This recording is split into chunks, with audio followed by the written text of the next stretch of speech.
Shalom Bapak Ibu. Puji Tuhan ya Bapak Ibu. Kita bertemu kembali dalam rumah Tuhan. Kita akan mendengarkan firman Tuhan. Ya. Betapa Tuhan itu luar biasa Bapak Ibu ya. Tuhan itu mau ada perubahan di dalam kita menjalani hidup. Ya, kenapa saya katakan demikian Bapak Ibu ya? Kalau minggu lalu Bapak Ibu ya, kita mendengar hambanya berbicara, Bapak Pendeta Walden ya, mengenai, masih ingat Bapak Ibu apa? Pikiran, berpikir sehat ya. Hari ini tidak jauh-jauh Bapak Ibu. Saya juga heran ya, saya tidak janjian.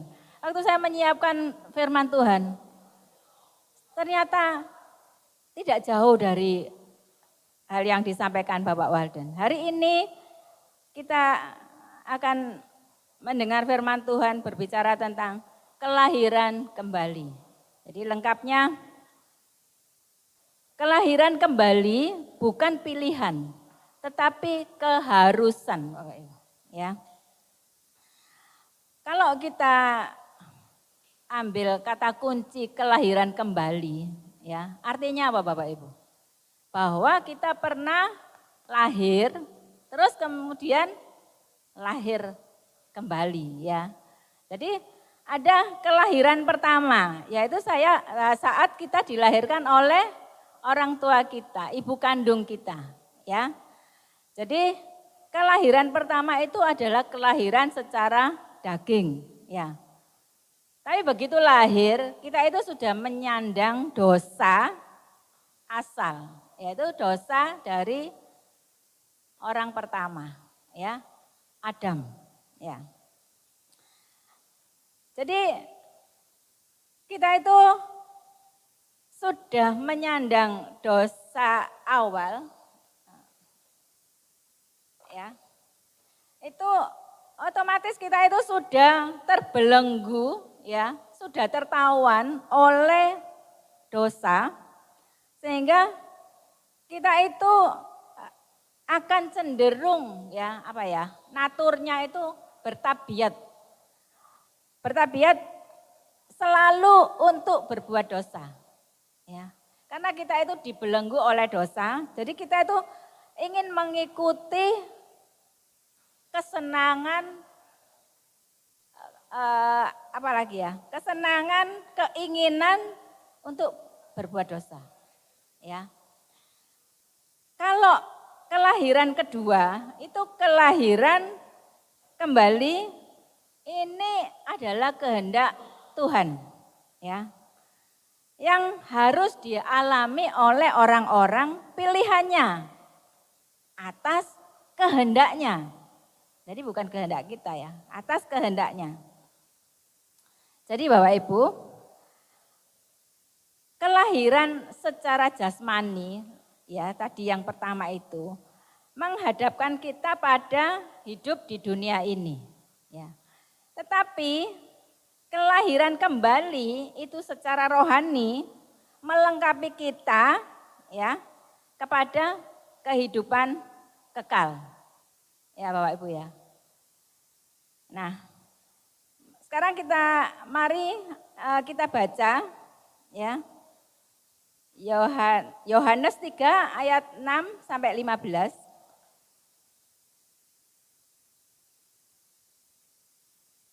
Yohanes 3 ayat 6 sampai 15. Ya.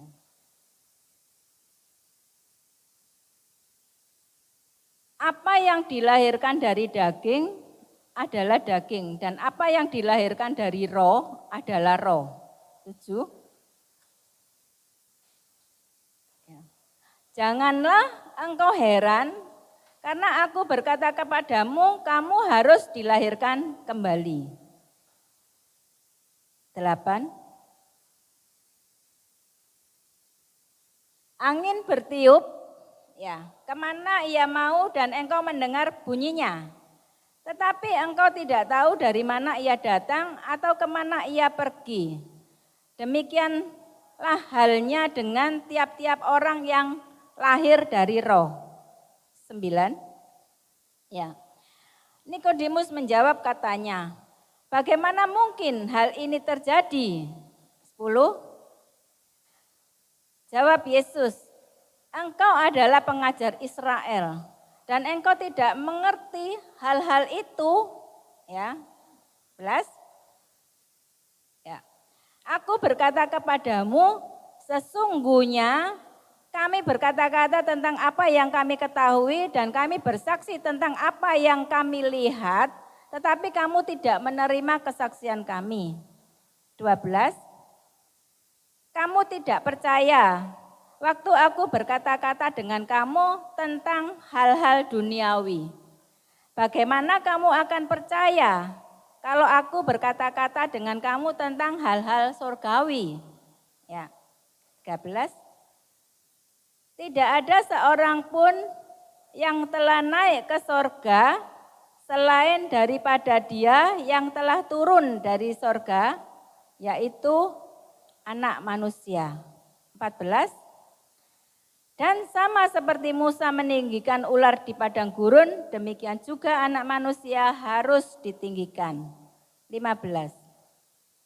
Supaya setiap orang yang percaya kepadanya beroleh hidup yang kekal. Ya, Bapak Ibu. Ini yang sudah kita baca ini Bapak Ibu. Kira-kira Tuhan Yesus berbicara dengan siapa Bapak Ibu? Ya, itu tadi ya disebutkan. Nikodemus, ya. Dan siapa Nikodemus itu? Ya. Nah, untuk lebih tahu kita baca ayat 1 dan 2 dari Yohanes 3.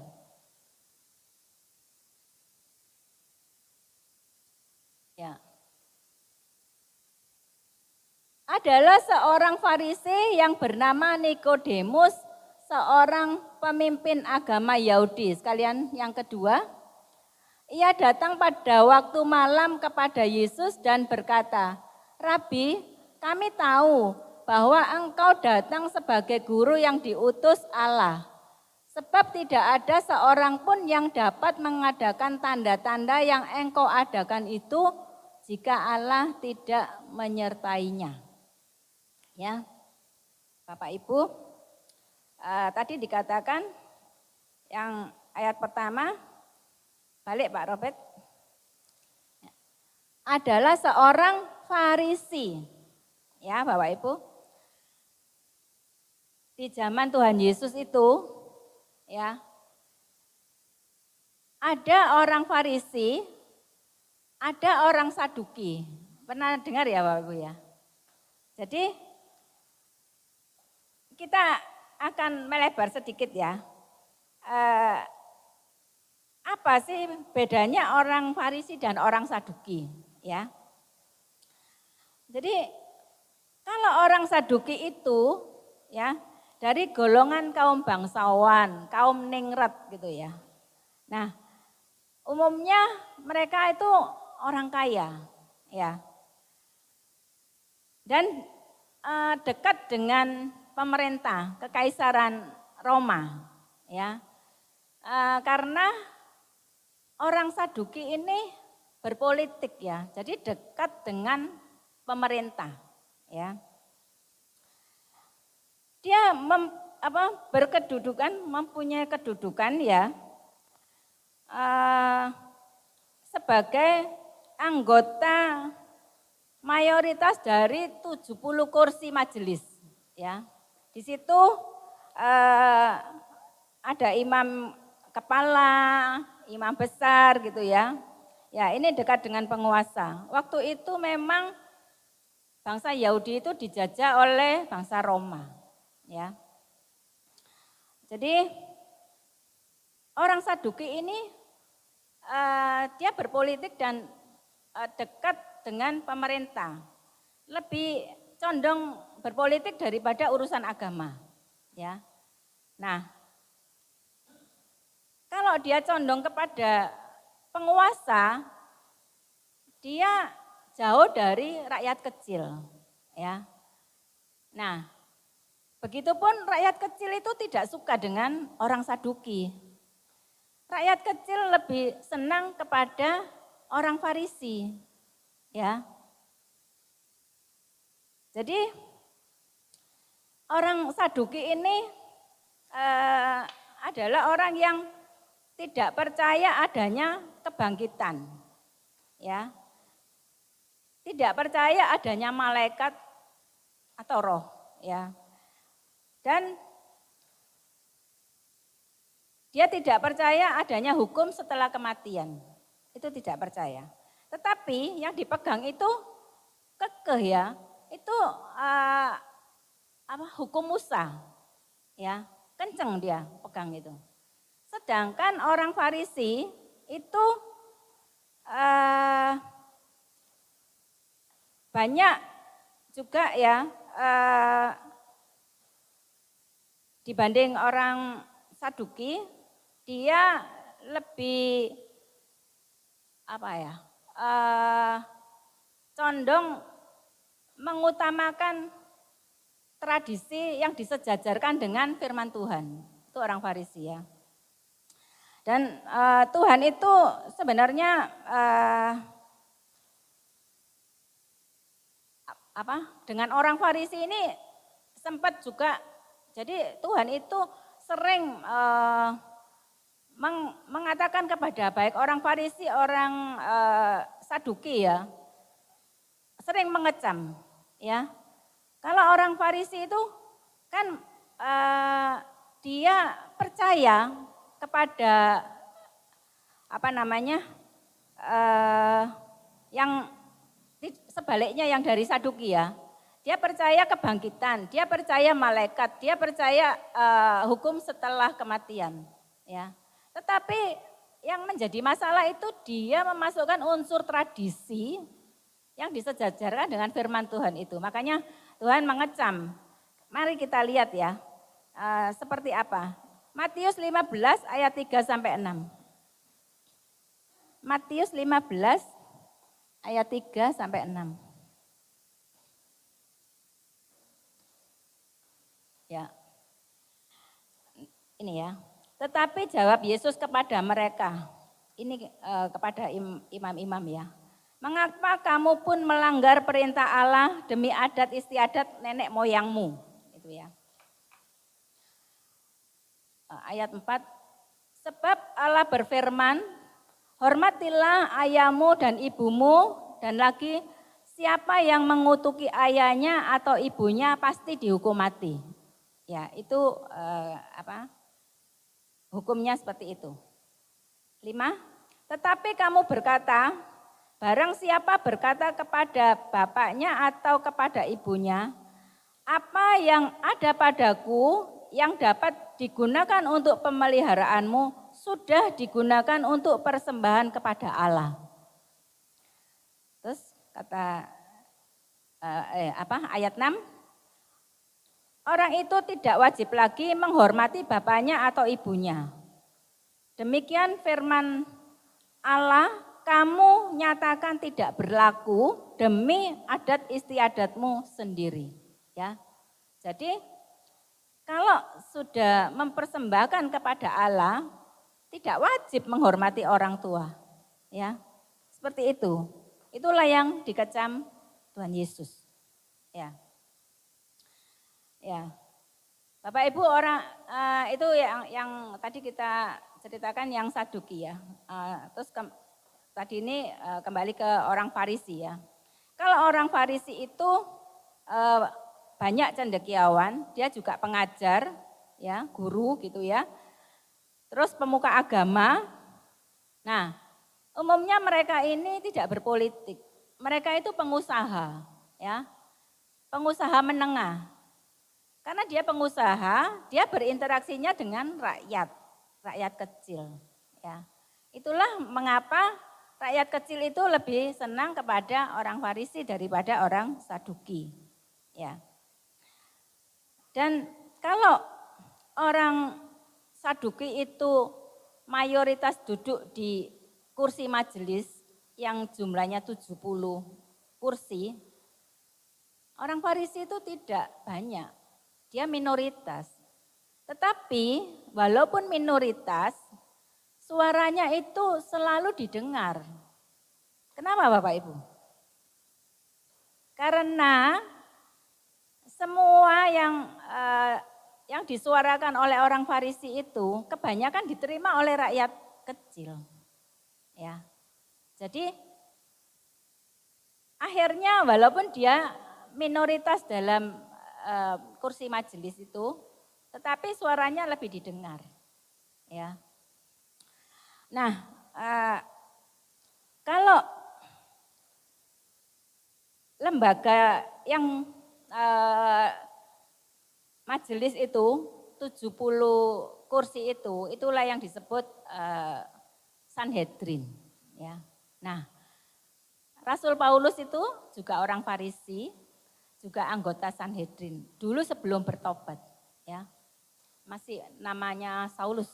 Ya, dialah orang yang mengejar-ngejar murid Yesus untuk dipenjarakan, ya, disiksa dan dipenjarakan.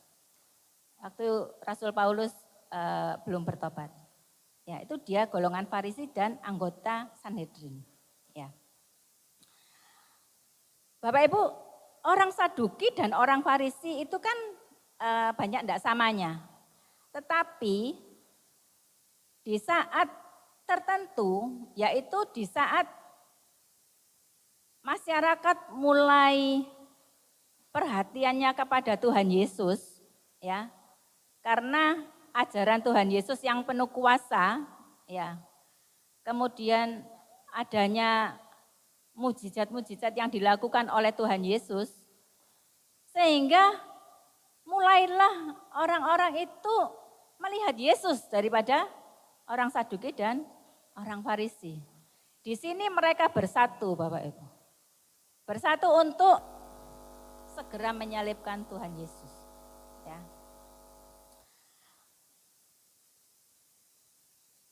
Nah, itu yang kita melebar ya sampai ke orang Saduki. Ya. Tapi kembali ke Nikodemus ya. Nikodemus itu orang Farisi termasuk anggota majelis, makanya dia itu sempat membela Tuhan Yesus. Ya. Karena dia sudah mulai tertarik dan percaya, dia sempat membela Tuhan Yesus waktu orang-orang sudah mau ribut menyalibkan Yesus. Kita mau lihat ya, di ayat Yohanes 7 ayat 50 sampai 51. Ya. Ya. Nikodemus seorang dari mereka yang dahulu telah datang kepadanya berkata kepada mereka, apakah hukum Taurat kita menghukum seseorang sebelum ia didengar dan sebelum orang mengetahui apa yang telah dibuatnya? Ya. Jadi dibelain sebenarnya sama Nikodemus. Tetapi malah terpojok ya. 51 sekalian. Ya, ini. Berikutnya Pak Robert. Jawab mereka, apakah engkau juga orang Galilea? Selidikilah kitab suci dan engkau akan tahu bahwa tidak ada nabi yang datang dari Galilea. Jadi menjadi terpojok ya si Nikodemus ya. Jadi tidak bisa lagi membela Tuhan Yesus. Ya, dia tidak berdaya lagi. Jadi kalau kita lihat dari ayat 1 itu, Nikodemus itu pemimpin agama Yahudi, orang terdidik, ya, cendekiawan, dia juga pengajar. Dia adalah orang yang terpandang dan orang berada, orang kaya artinya, ya. Ini saya sempat membaca ya, itu terkuak saat kematian Tuhan Yesus, ya. Dia membantu Yusuf dari Arimatia yang minta kepada Pilatus untuk menurunkan mayat Tuhan Yesus untuk dikuburkan ya. Jadi Yusuf Arimatia itu dan Nikodemus ini mengafani Tuhan Yesus ya. Dengan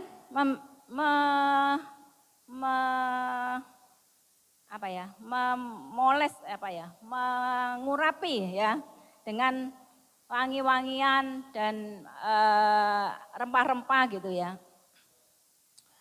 Ya, Nikodemus membawa minyak campuran minyak mur dan minyak gaharu. Sebanyak 50 kati itu kurang lebih 30 kilo. Ya. Kalau saya ingat dulu saya masih kecil ya. Minyak goreng itu belinya curah gitu, tapi kalau mau beli itu black-blackan gitu ya. Yang banyak itu black. Kaleng besar itu loh. Black itu satu black itu 17 kilo ya. Artinya apa? Kalau 30 kilo itu hampir 2 black. Ya. Dan minyak gaharu dan minyak mur ini itu pasti mahal Bapak Ibu. Karena itu untuk para bangsawan dan raja-raja. Ya. Kita akan lihat ya. Yohanes 19 ayat 39.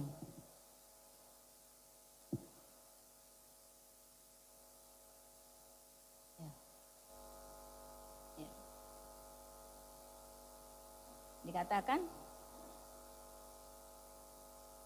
juga Nikodemus datang ke situ, dialah yang mula-mula datang pada waktu malam, ya, yang tadi di ayat 1 ya, kepada Yesus. Ia membawa campuran minyak mur dan minyak gaharu kira-kira 50 kati beratnya, ya. Jadi dia adalah orang yang berada. Jadi kita tahu sekarang ya Bapak Ibu, bahwa Nikodemus itu bukan orang sembarangan, ya. Nikodemus adalah orang yang terpandang, ya.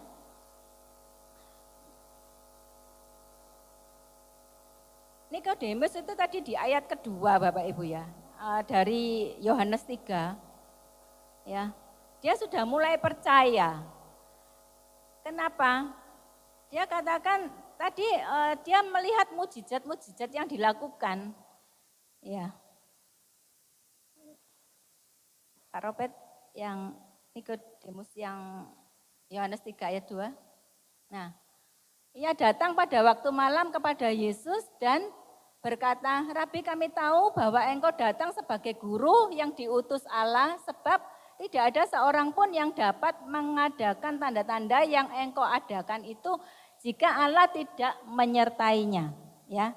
Jadi dia mulai percaya. Tetapi Nikodemus ini ingin lebih tahu lebih banyak Bapak Ibu. Nah, makanya dia datang pada waktu malam, ya.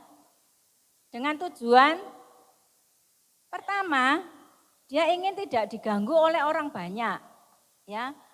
Ingin mendengarkan langsung, ya, dari sumbernya. Dari Tuhan Yesus, bukan dari apa kata orang, ya. Yang kedua, bisa jadi karena Nikodemus takut atau malu ya untuk diketahui orang. Ya, ini orang terpandang ya. Itu. Yang ketiga bisa jadi takut Tuhan Yesus itu nanti jadi sasaran amukan orang. Karena Tuhan Yesus itu sebenarnya tidak pernah memusuhi orang, tetapi banyak musuh. Ya. Jadi dia datang malam-malam itu juga bisa jadi supaya tidak banyak yang tahu, ya, seperti itu. Yang paling mengagumkan adalah Tuhan Yesus. Itu biasanya kan kalau orang datang kepada Tuhan Yesus itu pasti banyak orang membawa berbagai masalah dan penyakit, gitu ya. Nikodemus datang itu sudah malam, satu orang lagi ya. Tapi Tuhan Yesus itu tetap melayani dengan baik. Bisa dibayangkan Bapak Ibu, satu hari Tuhan Yesus itu sudah berkeliling ya, melakukan pekerjaan ya yang luar biasa. Pasti baliknya capek ya Bapak Ibu ya. Tetapi bagi Tuhan satu orang ini jika selamat itu luar biasa ya. Jadi dilayani sama Tuhan ya. Nah sekarang ini benar-benar masuk ke pokok firman Tuhan Bapak Ibu. Tadi sudah melebar kemana-mana ya. Tadi kita sudah baca Yohanes 3 ayat 6 sampai 15 ya. Itu kita belajar ada 4 hal Bapak Ibu ya. Slide kedua Pak Robert. Ya.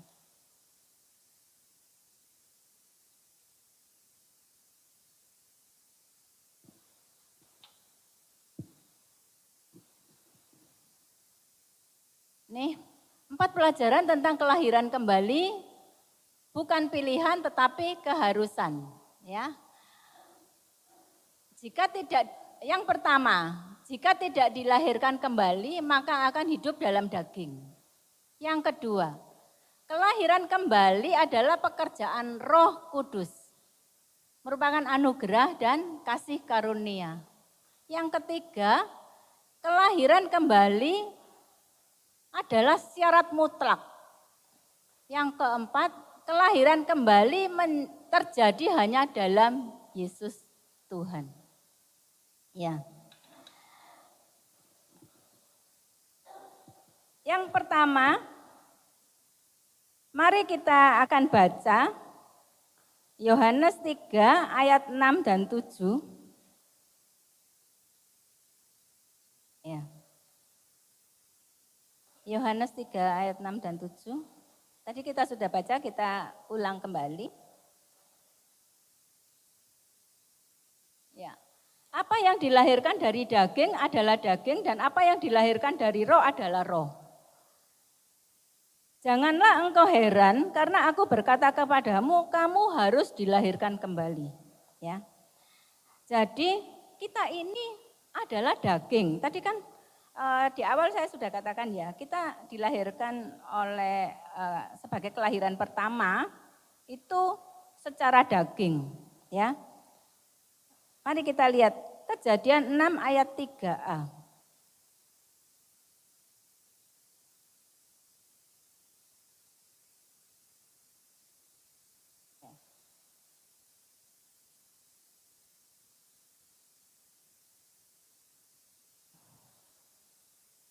Berfirmanlah Tuhan, rohku tidak akan selama-lamanya tinggal di dalam manusia. Karena manusia itu adalah daging. Ya, sampai di situ ya. Jadi kita itu adalah daging yang tadi saya katakan ditawan oleh kedagingan. Ya, sehingga kita mencintai kenikmatan daging, karenanya kita harus dilahirkan kembali. Ya, maka jika tidak kita akan hidup dalam daging. Ya, slide yang ketiga itu Pak Robert. Ya, ya. Ini ayatnya ya. Kalau hidup dalam daging itu apa saja? Itu di Galatia 5 ayat 16 sampai 12. Slide berikutnya. Ya.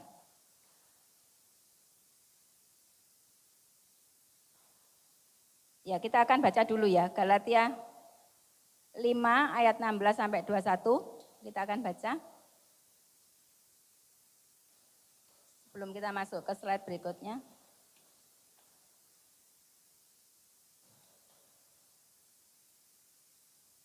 Galatia 5 ayat 6. Galatia 5 6 ayat 16 ya. Maksudku ialah hiduplah oleh roh ya. Ya. Maka kamu tidak akan menuruti keinginan daging. 17 sebab keinginan daging berlawanan dengan keinginan roh dan keinginan roh berlawanan dengan keinginan daging. Karena keduanya bertentangan, sehingga kamu setiap kali tidak melakukan apa yang kamu kehendaki. 18. Akan tetapi, jikalau kamu memberi dirimu dipimpin oleh roh, maka kamu tidak hidup di bawah hukum Taurat. 19.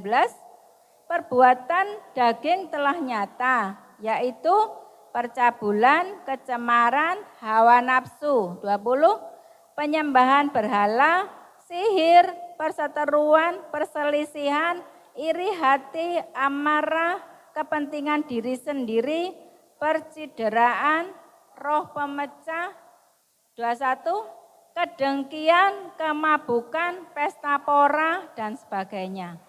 Terhadap semuanya itu kuperingatkan kamu seperti yang telah kubuat dahulu, bahwa barang siapa melakukan hal-hal yang demikian, ia tidak akan mendapat bagian dalam kerajaan Allah.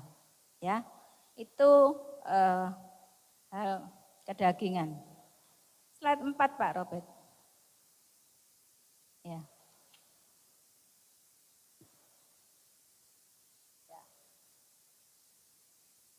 Slide 4 itu yang ayat 16 Pak Robert, sebelum ini.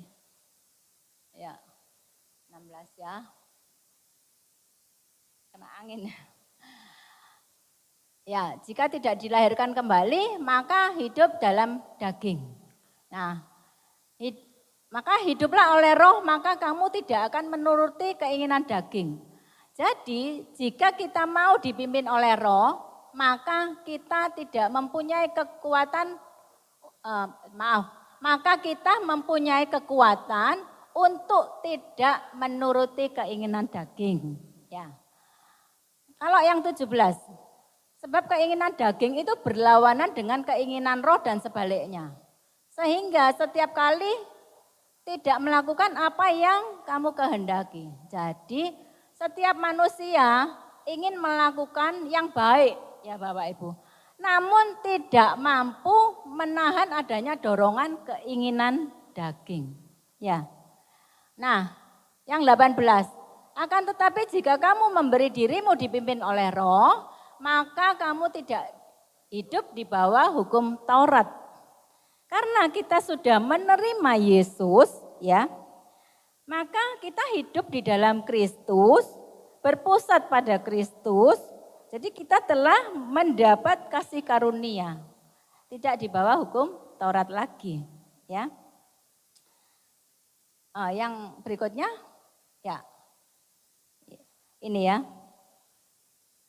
Perbuatan daging telah nyata, yaitu percabulan, ini asusila ya, kecemaran, hidup tidak kudus, hawa nafsu, ya nafsu serakah, nafsu seks, dan yang berlebihan yang seperti itu ya. Yang 20, penyembahan berhala, ini mengidolakan sesuatu yang berlebihan, ya mengalahkan Tuhan. Padahal Tuhan Allah pencemburu, sihir, tenung, ya. Perseteruan ini permusuhan pribadi. Perselisihan, biasanya ini perdebatan kecil yang jadi besar ya. Iri hati, nah iri hati ini Bapak Ibu, itu kan orang lain punya apa kita kepengen. Wes pokoknya kemerungsung gitu ya, kepengen punya juga gitu. Tapi selama dia punya uang kan nggak apa-apa Bapak Ibu. Tapi orang lain punya apa dia kepingin, orang punya apa kepingin, ya. Tapi ya itu kuat toh ya, seperti itu ya. Itu iri hati juga tidak masuk dalam kerajaan Allah. Amarah, orang marah, kepentingan diri sendiri, egois, tidak peduli dengan sekeliling ya. Percideraan, ini saya tidak mendapat dari KBBI juga enggak dapat, tetapi ada satu yang cukup saya bisa, menurut saya benar ya, percideraan ini saling menyakiti, ya katanya gitu. Iya, pembulian, kata Pak Robert ya. roh pemecah. Nah, roh pemecah ini warisan penjajah Bapak Ibu, ya. Yaitu adu domba sehingga memecah belah, ya. Kedengkian. Nah, ini yang lebih bahaya dari iri hati. Dengki ini Bapak Ibu, orang lain itu senang gitu, dia enggak senang. Ya. Misalnya orang itu misalnya aja ya, sederhananya. Dia pelihara anjing. Seneng gitu ya sama anjing gitu ya. Seperti Bu Lydia gitu kan seneng ya sama anjingnya. Tapi orang itu enggak seneng gitu loh. Gak seneng aku sama Bu Lydia itu, suka anjing gitu. Tak racun nah ini. Itu ya. Jadi dia itu enggak dengki itu enggak berbeda dengan iri tadi ya. Kalau dengki itu sampai segitu ya. Dia enggak ingin pelihara anjing juga, enggak. Dia enggak suka. Tetapi kenikmatan orang, kesenangan orang itu dia enggak suka. Piara kucing, tak kasih makan, pura-pura kucingnya datang nanti kucingnya seneng. Mati habis itu ya. Itu dengki. Ya. Kedengkian, kemabukan. Ya ini kalau gandengannya pesta pora ya, mabuk-mabuk, pesta pora. Apakah orang enggak boleh pesta? Boleh lah. Namanya pesta pora itu yang selalu pesta terus ya. Dan sampai dukem ini ya. Pesta pora dan sebagainya. Terhadap semuanya ini kuperingatkan kamu seperti yang telah kubuat dahulu bahwa barang siapa melakukan hal-hal demikian, ia tidak akan mendapat bagian dalam kerajaan Allah. Ya. Itu yang dalam kedagingan. Bapak Ibu, kita akan lanjut dengan yang kedua. Kelahiran kembali adalah pekerjaan Roh Kudus. Anugerah yang diberikan kepada kita, ya, kasih karunia. Slide berikutnya. Ya. Ini ya. Kita akan baca dulu ya, sebelum masuk. Sorry Pak Robert. Kita baca Yohanes 3 ayat 8.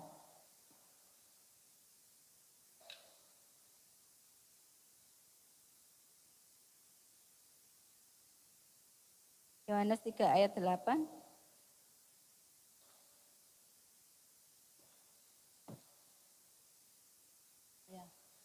Angin bertiup kemana ia mau dan engkau mendengar bunyinya. Tetapi engkau tidak tahu dari mana ia datang atau kemana ia pergi. Demikianlah halnya dengan tiap-tiap orang yang lahir dari roh. Apa ini maksudnya Bapak Ibu? Ya. Roh itu menebarkan pengaruhnya di mana saja, kapan saja, kepada siapa, sehebat apa, ya, sedahsyat apa, itu menurut kehendaknya, ya, kehendak Tuhan. Kita akan baca 1 Korintus 12 ayat 11. 1 Korintus 12 ayat 11.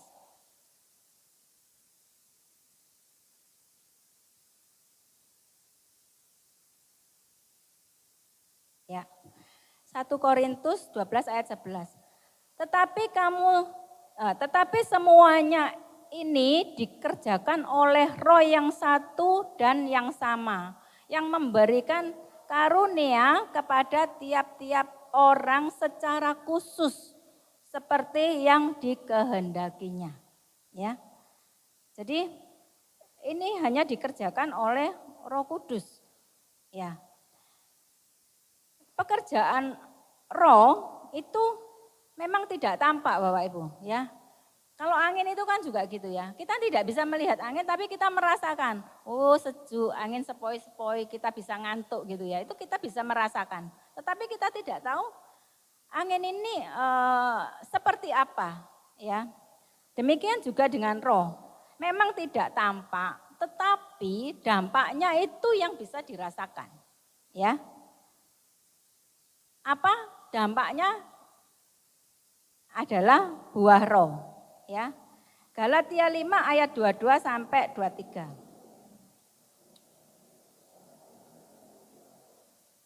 Galatia 5 ayat 22 sampai 23. Ya. Galatia 5 ayat 22. Tetapi buah roh ialah kasih, sukacita, damai sejahtera, kesabaran, kemurahan, kebaikan, kesetiaan.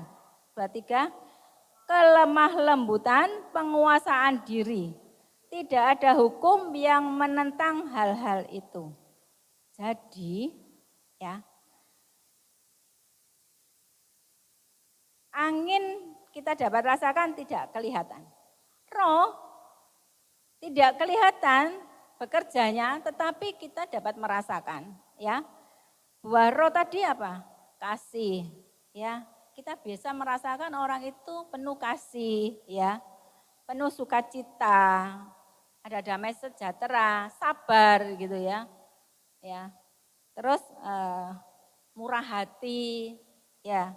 Sehingga kita bisa melihat itu, kebaikan ya, setia gitu ya.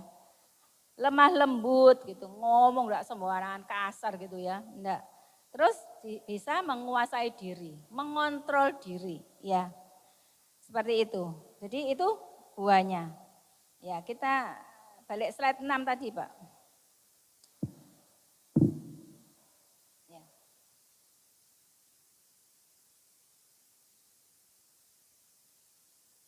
Ini tadi kita sudah baca ini buah roh. Berikutnya ini ya. Titus 3 ayat 5. Enggak apa-apa dari sini juga sudah cukup ya. Pada waktu ini ya, di Titus 3 ayat 5 itu pembaruan dikerjakan oleh Roh Kudus. Ya. Kita baca. Pada waktu itu ya. Pada waktu itu dia telah menyelamatkan kita bukan karena perbuatan baik yang telah kita lakukan, tetapi apa? Karena rahmat-Nya oleh perdamaian kelahiran kembali, permandian kelahiran kembali dan oleh pembaruan yang dikerjakan oleh Roh Kudus. Ya. Jadi pembaruan ya itu dikerjakan oleh Roh Kudus. Jadi kasih karunia itu anugerah itu bukan usaha kita, ya. Kita baca juga Efesus 2 ayat 8 dan 9. Efesus 2 ayat 8 dan 9. Ya. Sebab kasih karunia kamu diselamatkan oleh iman. Saya ulang ya, kok bahasanya kurang enak. Sebab karena kasih karunia kamu diselamatkan oleh iman. Itu bukan hasil usahamu, tetapi pemberian Allah. Itu bukan hasil pekerjaanmu. Jangan ada orang yang memegahkan diri. Ya, jadi itu semua itu kalau kita ini dipilih ya. Bukan karena kita pandai, kita bisa, kita kaya, gagah, tapi karena kasih karunia itu pemberian dari Allah. Ya. Yang berikutnya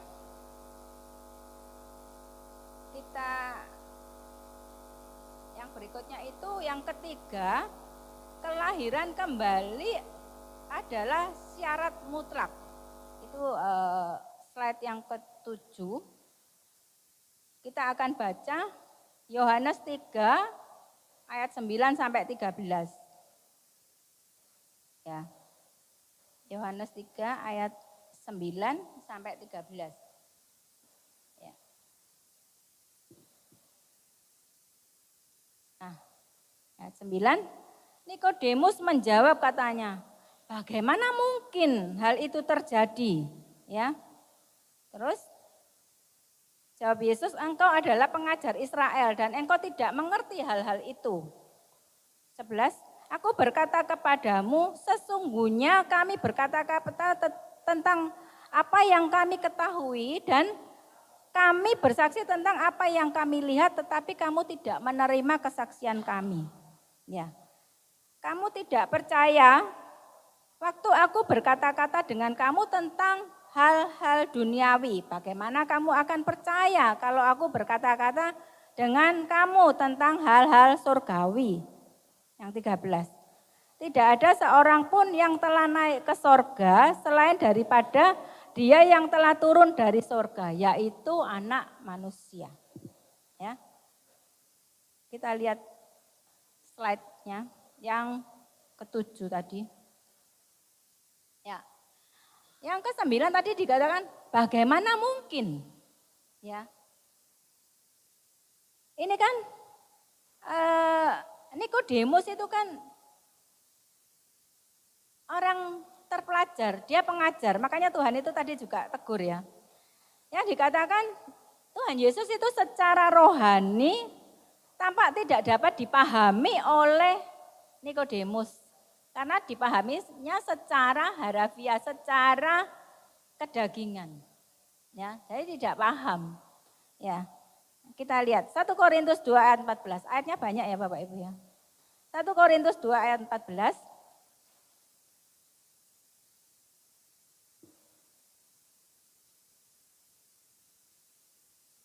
Ya. Tetapi manusia duniawi tidak menerima yang berasal dari Roh Allah. Karena hal itu baginya adalah suatu kebodohan dan ia tidak dapat memahaminya sebab hal itu hanya dapat dinilai secara rohani. Ya. Jadi tidak akan dipahami karena dia tidak sinkron. Tuhan mengatakan secara rohani dia memahaminya secara jasmani, kedagingan ya. Dia tidak akan mengerti. Tidak bagaimana mungkin gitu ya. Yang berikutnya ayat 10 tadi dia tidak mengerti. Ya. Maka Tuhan Yesus menegur sebagai pengajar Israel ya. Harusnya memahami maksud Tuhan Yesus yang pasti bukan secara jasmani. Pasti secara roh, ya. Kan kenapa Tuhan menegur ya? Karena Nikodemus itu kan di Israel, ya. Belajar di Israel, mengajar di Israel, ya. Dan di Israel itu banyak pengetahuan, di Israel itu banyak pewahyuan, ya. Sehingga dia seharusnya bisa lebih banyak menggali untuk memahami hal-hal yang rohani. Ya. Ayat 11 dan 12 tadi dikatakan kamu tidak bisa menerima dan kamu tidak percaya. Ya. Seperti itu. Kita lanjut aja yang ke-13. Kita akan baca yang ke-13. Yohanes 3 ayat 13. Ya. Dikatakan tidak ada seorang pun yang telah naik ke sorga selain daripada dia yang telah turun dari sorga yaitu anak manusia. Jadi hanya Tuhan Yesus yang naik turun sorga. Dunia sorga gitu ya. Jadi nabi-nabi itu juga enggak ada yang bisa mengabarkan karena dia dari sorga. Enggak. Hanya Tuhan Yesus. Ya. Tuhan Yesus ini yang memiliki sorga, dia tahu hukumnya, syaratnya apa masuk surga. Seperti gini Bapak Ibu ya. Tuhan Yesus itu tidak hanya menjadi warga negara surga, dia pemilik surga. Kalau kita orang Indonesia, ya warga negara Indonesia, tahu ya mengenai Indonesia. Maka orang luar kalau bertanya kepada kita, bagaimana cara menjadi warga negara Indonesia? Memang banyak hal, tetapi yang paling penting adalah mentaati, menerima yang namanya Undang-Undang Dasar 45 dan Pancasila. Nah itu pokoknya gitu. Tahu karena kita warga negara Indonesia. Ya. Nah kalau Tuhan Yesus yang mengatakan bahwa, dikatakan bahwa hanya yang telah turun dari surga. Siapa ya? Tuhan Yesus, ya. Jadi Tuhanlah yang punya hukum, Tuhanlah yang punya syarat apa untuk masuk menjadi warga negara surga, ya. Jadi tidak hanya untuk melihat, tetapi masuk dalam kerajaan Allah. Kita akan baca lagi, ya. Yohanes 3 ayat 3, 5, 7, ya.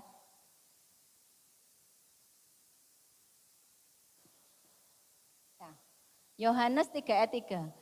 Yesus menjawab katanya, "Aku berkata kepadamu, sesungguhnya jika seorang tidak dilahirkan kembali, ia tidak dapat melihat kerajaan Allah." Ini melihat.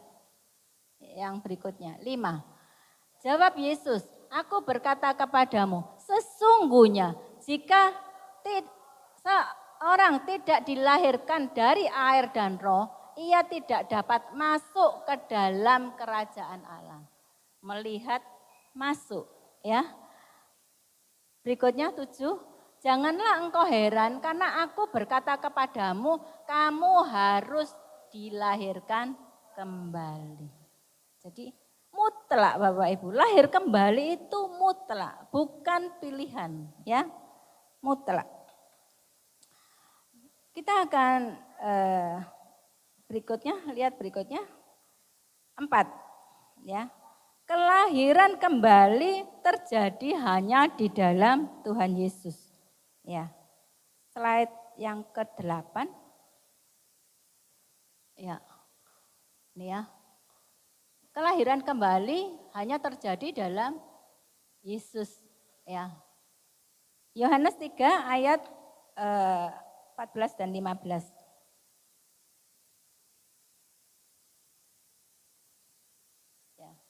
Dan sama seperti Musa meninggikan ular di padang gurun, demikian juga Anak Manusia harus ditinggikan, supaya setiap orang yang percaya kepadanya beroleh hidup yang kekal. Jadi hanya Tuhan Yesus yang ditinggikan, ya. Dari pembicaraan antara Nikodemus dan Tuhan Yesus, itu Tuhan Yesus akhirnya menyatakan bahwa pada ayat 16 yang akhirnya ayatnya sangat terkenal itu, ya pasti kita semua hafal. Apa? Karena begitu besar kasih Allah akan dunia ini, sehingga ia telah mengaruniakan anaknya yang tunggal, supaya setiap orang yang percaya kepadanya tidak binasa, melainkan beroleh hidup yang kekal. Ya, jadi Bapak Ibu sudah tahu ya, syarat mutlak untuk bisa melihat dan masuk dalam kerajaan Allah yaitu harus dilahirkan kembali. Ya, itulah Bapak Ibu firman Tuhan hari ini. Ya, kelahiran kembali itu bukan pilihan, tapi apa? Keharusan. Ya, amin Bapak Ibu. Firman Tuhan tidak kami perpanjang lagi, kiranya menjadi berkat bagi Bapak Ibu sekalian. Kita sebentar akan sama-sama naikkan satu pujian. Mari pemain musik dan song leader.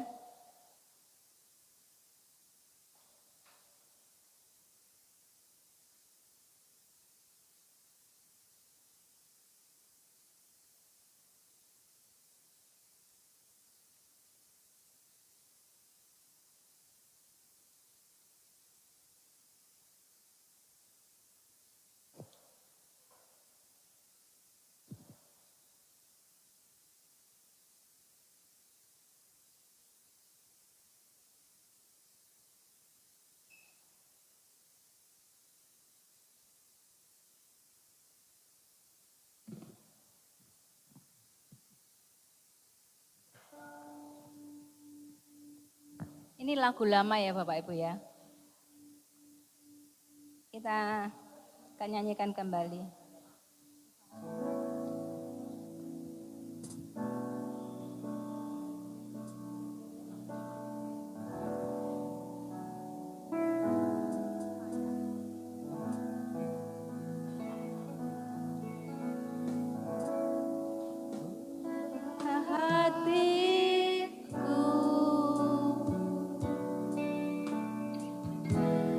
Menjadi baru,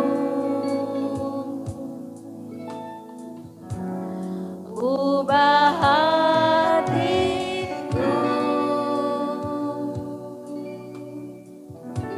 seperti dirimu. Katakanlah, ubah hatiku Tuhan, ubah hatiku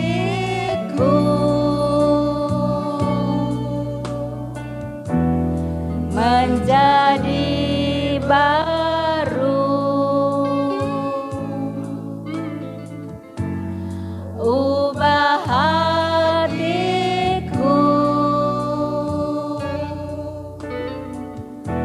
seperti dirimu.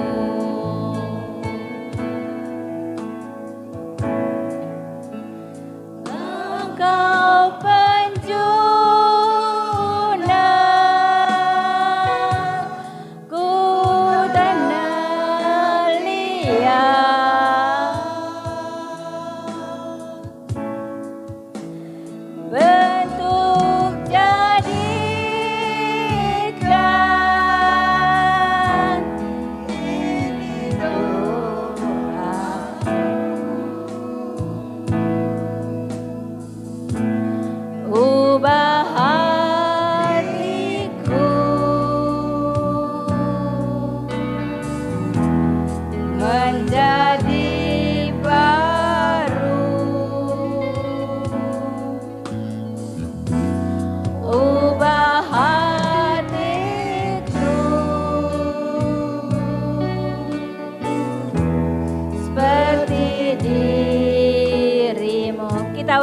kita nyanyikan pujian ini. Ubah hatiku menjadi baru. Selanjutnya saya serahkan Ibu Gembala.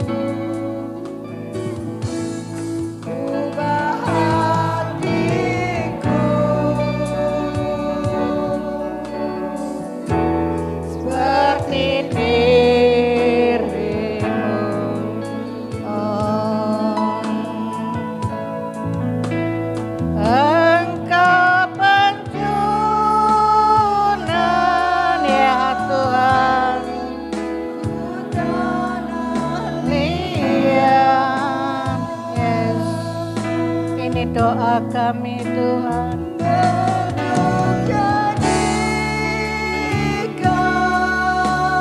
amin. Ini doa, amin. Inilah doa permohonan kami kepada Engkau Tuhan.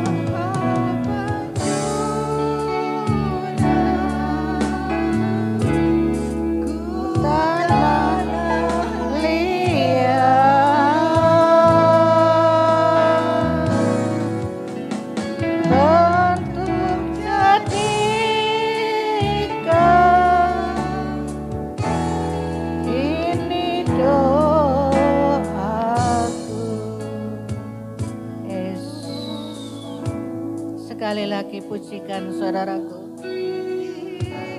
bukan hanya di bibir, tetapi itu keluar dari hati saudara semuanya.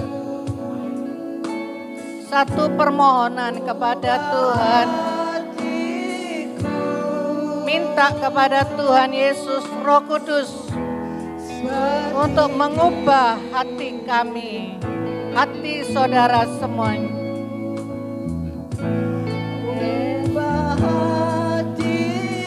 Ya Tuhan, ubah hati kami menjadi baru. Yes, amin. Haleluya Yesus. Untuk hati kami diperbarui Tuhan. Untuk kerinduan kami Tuhan. Kami mau Tuhan, sekali lagi katakan, ubah hatiku. Kalau Engkau tidak mengubah hati kami, maka kami tidak layak di hadapan Engkau. Kami tidak bisa melihat, bahkan masuk di dalam kerajaan Allah, kerajaan surga itu.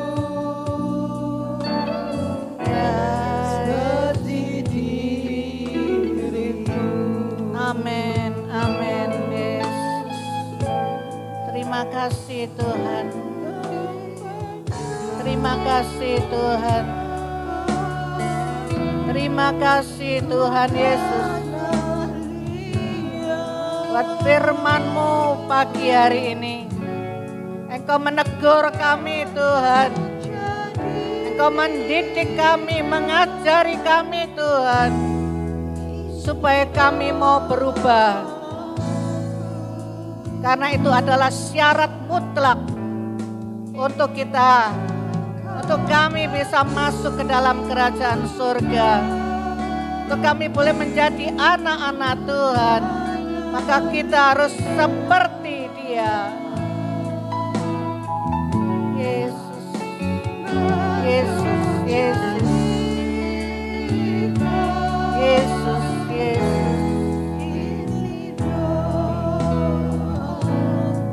Oh, Roh Kudus, jamah kami, jamah kami, jamah kami, jamah kami, Roh Kudus, jamah pribadi lepas pribadi yang ada pada pagi hari ini, supaya kami boleh mengenal Engkau lebih dalam lagi. Kami membuang semua tabiat karakter duniawi manusia kami, untuk kami boleh serupa dengan Engkau Tuhan. Rana bata kaya raba shikata kaya raba rabata kaya rabata kaya raba. Ya rabata kaya rana shikata kaya rabata kaya raba laba shikya rabata kaya raba. Ya rabata kaya raba laba shikata kaya rabata kaya raba laba shikya raba ya. Terima kasih Tuhan. Terima kasih Tuhan. Engkau sungguh amat sangat baik. Buat kami mengerti, buat kami boleh paham Tuhan. Buat kami Tuhan, untuk kami dengan apa yang Engkau mau, apa yang Engkau perintahkan di dalam hidup kami. Yesus, kata kaya rabata kaya rabata, ya rabata kaya rabalama kata kaya rabata.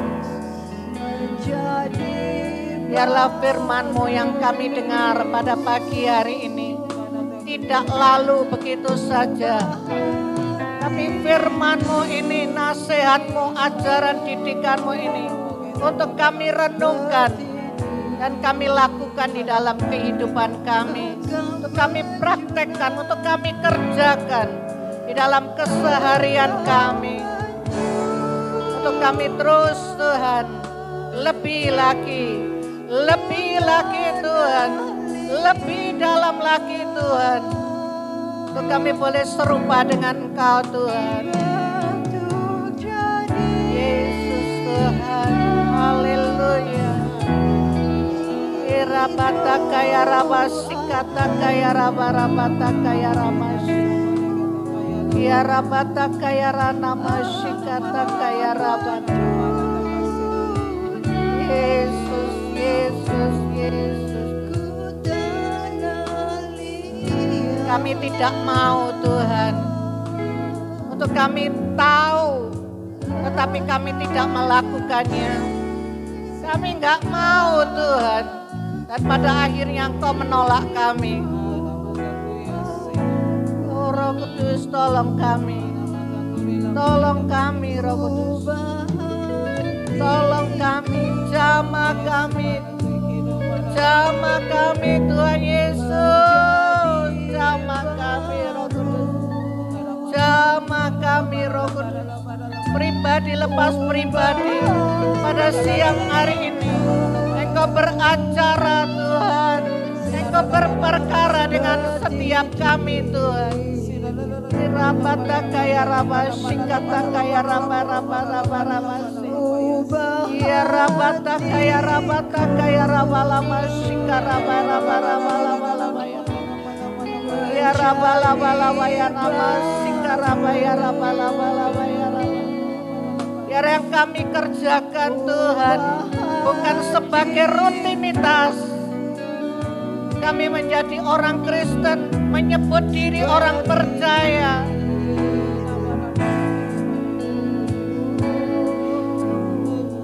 Tetapi kami lakukan dengan kami mengasihi Engkau Tuhan. Terima kasih Tuhan Yesus. Terima kasih Tuhan Yesus. Buat firman-Mu kami terima Tuhan. Kami renungkan dan kami lakukan di dalam hidup kami. Hamba-Mu selesai berbicara, tetapi Roh Kudus yang ada di dalam setiap kami. Roh Kudus, Engkau yang memberi kami kemampuan. Engkau yang memperlengkapi kami. Roh Kudus, tegur kami, ajar kami, nasihati kami, luruskan jalan kami Roh Kudus. Untuk kami terus berjalan di dalam jalan-Mu. Kami boleh semakin hari kami semakin serupa dengan Engkau. Ya Tuhan Yesus. Terima kasih Tuhan. Terima kasih Tuhan. Terima kasih Tuhan Yesus. Engkau ada di tengah-tengah kami pada pagi hari ini. Tuhan, terima kasih. Engkau sudah memimpin ibadah raya kami dari awal, pertengahan sampai selesainya. Terima kasih Tuhan Yesus. Kami pulang tidak sama seperti kami datang Tuhan. Karena kami pulang, kami datang Tuhan. Tuhan, kami boleh berjumpa dengan Engkau Tuhan. Tuhan, Engkau sudah nyatakan kasih-Mu Tuhan. Dengan Tuhan nasihat, ajaran, didikan-Mu yang Kau sampaikan kepada kami anak-anak-Mu Tuhan. Terima kasih Tuhan, terima kasih. Terima kasih Tuhan Yesus. Berkat-Mu atas hamba-hamba-Mu yang sudah melayani pagi hari ini. Baik itu WL, musik, hamba-Mu yang sudah menyampaikan kebenaran firman-Mu. Multimedia, prokes, dan kami semua yang hadir pada pagi hari ini. Tidak ada satupun yang terlewati. Engkau menjamah dan memberkati kami semuanya. Terima kasih Tuhan Yesus. Apapun yang menjadi pergumulan kami, persoalan di dalam kehidupan kami percaya di saat kami di dalam hadirat-Mu, Engkau Tuhan yang membela kami. Engkau Tuhan yang memberikan jalan keluar kepada setiap kami. Terima kasih Tuhan Yesus. Terima kasih Tuhan Yesus. Terima kasih Tuhan. Terima kasih. Dan kalau kami akan kembali ke rumah tangga kami masing-masing, kami percaya penyertaan-Mu itu ada di dalam setiap kami. Pulang ke rumah tangga kami semuanya masing-masing dengan selamat sejahtera. Dan pertemukan kami Tuhan untuk minggu depan. Kembali kami datang bersama-sama memuji dan memuliakan nama Tuhan. Terima kasih Tuhan. Terima kasih Tuhan Yesus. Kami serahkan hidup kami ke dalam tangan-Mu. Semua rancangan rencana kami serahkan di dalam tangan-Mu. Tuhan, Engkau Tuhan Allah yang berdaulat dan yang mengendalikan hidup kami. Terima kasih Tuhan Yesus, terima kasih. Saudaraku yang terkasih, mari kita bangkit berdiri, kita akan akhiri ibadah kita. Kita akan pujikan. Ajaib Tuhan.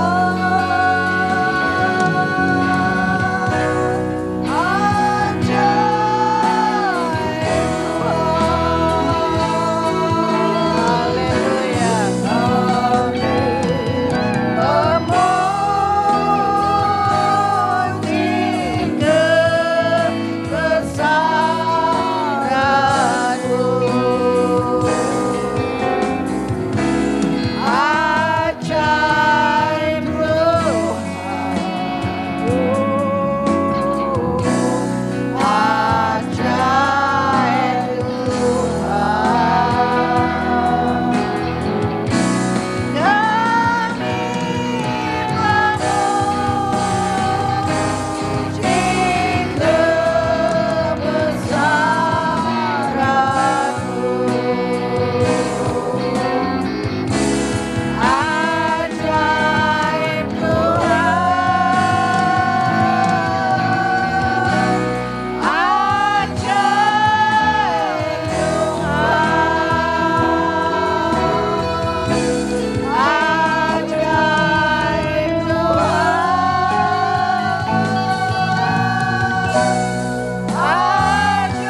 Mari saudara angkat kedua tanganmu, angkat wajahmu. Terimalah berkat yang dari Allah Bapa, Anak dan Roh Kudus. Tuhan memberkatimu, Tuhan melindungimu, Tuhan menyinarimu dengan wajahnya dan memberikan kau kasih karunia-Nya dan damai sejahteranya. Dan apapun yang kau kerjakan dibuatnya berhasil, beruntung dan berbahagia. Mulai hari ini sampai selama-lamanya. Di dalam nama Tuhan Yesus Kristus yang percaya dan menerima katakan